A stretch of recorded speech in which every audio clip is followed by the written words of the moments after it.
Até nessa discussão econômica, o senhor falou que não dá para resolver todos os problemas econômicos do Brasil num passe de mágica. Mas dá para começar e reverter expectativas nos primeiros 6 meses. Nos primeiros 6 meses. E quando o senhor acha que a economia estaria num ponto que o senhor consideraria ideal para o Brasil se o senhor fosse eleito presidente da República? O ponto ideal para a economia brasileira tem que ser objetivado como meta pactuada com o conjunto dos elementos da economia e do povão.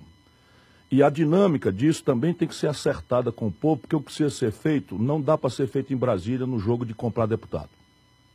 Qualquer ilusão dessas repetida só vai dar nessas crises aí. Fernando Henrique fez isso, saiu pela porta dos fundos, desmoralizado. Lula fez isso, conseguiu até eleger a Dilma, mas a Dilma saiu aí do jeito que saiu.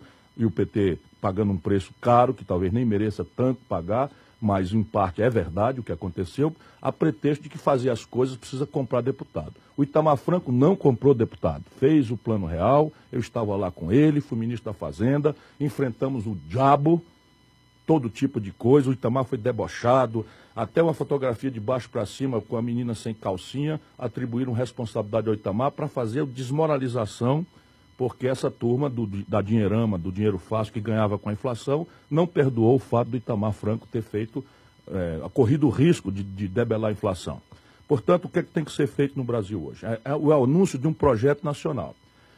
Para cobrir os 2 milhões de garotos, rapazes e moças que chegam ao mercado de trabalho por ano, mais dar oportunidade de reinserção ao mercado de trabalho para as pessoas de meia idade, que estão sendo trocados por máquinas, por robôs, por automação na agricultura, no serviço, na indústria, etc., nós precisamos crescer 5% ao ano por baixo. De 80 para cá, o Brasil está crescendo 2% na média, sem falta. A China representava, igual ao Brasil em 1980, 1% do comércio mundial. Só que o Brasil tinha 130 milhões de habitantes, a China 800 milhões. Então nós éramos, pouquíssimos anos atrás, mais ricos e desenvolvidos que a China. Hoje o Brasil representa 1% do comércio mundial, a mesma coisa de 1980, e a China já representa 12,5%. Não podemos imitar a institucionalidade chinesa, mas a economia política são 3 ou 4 ou 5 conceitos. No caso brasileiro, o que aconteceu? Nós destruímos a política nacional desenvolvimentista por vários fatores, mas basicamente por interdição ideológica que nos foi vendido como ciência boa. Resultado, abrimos mão de um projeto nacional e acreditamos que as forças da gravidade, que a pujança da iniciativa privada, que o capital estrangeiro ia nos salvar da desastre. Nunca houve isso na história da humanidade. Resultado prático, em 1980, 1/3 da riqueza do Brasil, vocês sabem disso, vocês vivem em Contagem, né? 1/3 da riqueza do Brasil vinha da indústria. Hoje, apenas 8% da riqueza do Brasil vem da indústria. Nós retrocedemos ao que éramos em 1910. E é evidente que nós temos que reindustrializar o Brasil, porque as contas do nosso modo de consumo, dos ônibus, dos carros, dos celulares, da química fina, são industriais. E nós não vamos pagar isso com produto manufaturado, de baixo valor agregado, sem manufatura. E o Brasil tem revelado 4 grandes blocos, por onde a gente pode começar e mostrar para todos os outros blocos uma dinâmica. Petróleo e gás, claramente, parar de vender petróleo bruto barato, refinar aqui, gerar uma indústria 2.0 de polímeros, de fibras, de todas essas garrafas PET, essas cadeiras aqui, tudo isso é petróleo. Só que nós estamos importando tudo isso. Complexo industrial do agronegócio, 40% dos custos de produção da agricultura e de pecuária mais avançados do mundo estão importados do estrangeiro. Qual é a razão para isso? Não há razão para isso. Terceiro, complexo industrial da defesa. O Brasil está processando suas comunicações militares, e se me permitir, eu quero abrir um parênteses aqui. É muito grave o que o senhor Michel Temer, de forma canalha, me perdoe o mineiro, mas não é possível a gente não chamar atenção, convidou as tropas militares americanas para fazerem manobras na Amazônia brasileira, em conjunto com as nossas Forças Armadas, na fronteira com a Venezuela.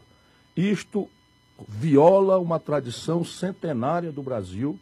O Duque de Caxias deve estar revirando nos túmulos, nossos militares não deviam tolerar uma brincadeira dessa. E eu pergunto a quem aproveita as Forças Armadas de uma potência estrangeira fazendo operações no território brasileiro em tempos de paz, logo na Amazônia. Esses dias, esse canalha, desculpe, não há outra palavra. Para quem vende a pátria, a palavra talvez fosse até pior. Este canalha revogou uma reserva que é do tamanho da Dinamarca para entregar às multinacionais de mineração, ferindo uma reserva que foi feita pelo regime militar. Não é negócio de esquerdismo, marinista e tal. Foi feito pelo regime militar porque era sensível de ocorrências minerais, de recursos naturais, de recursos hídricos e de populações tradicionais. Eu fecho parênteses, mas eu não posso deixar de ajudar o povo brasileiro a entender a extensão. O quarto bloco é o mais fácil de explicar, mas é tudo igual. Complexo Industrial da Saúde. Repare bem o brasileiro que está nos ouvindo e que está desempregado aí dentro de um ônibus. O Brasil, o governo do Brasil, nosso governo, esse ano, está comprando do estrangeiro 17 bilhões de dólares do Complexo Industrial da Saúde. Remédio, prótese, bengala, cama de hospital, cadeira de roda, essas coisas todas, que se você fizer um Instituto de Engenharia Reversa em Governador Valadares, para onde eu vou daqui a pouco, e incubar empresas, trazer a menina da universidade, você com a compra governamental, você gera um explosivo arranjo produtivo que permite que o Brasil gere emprego aqui e não nos Estados Unidos, na Europa. Ou seja, o Brasil, pobre como é, financiando com dinheiro público emprego na Europa, nos Estados Unidos e na China.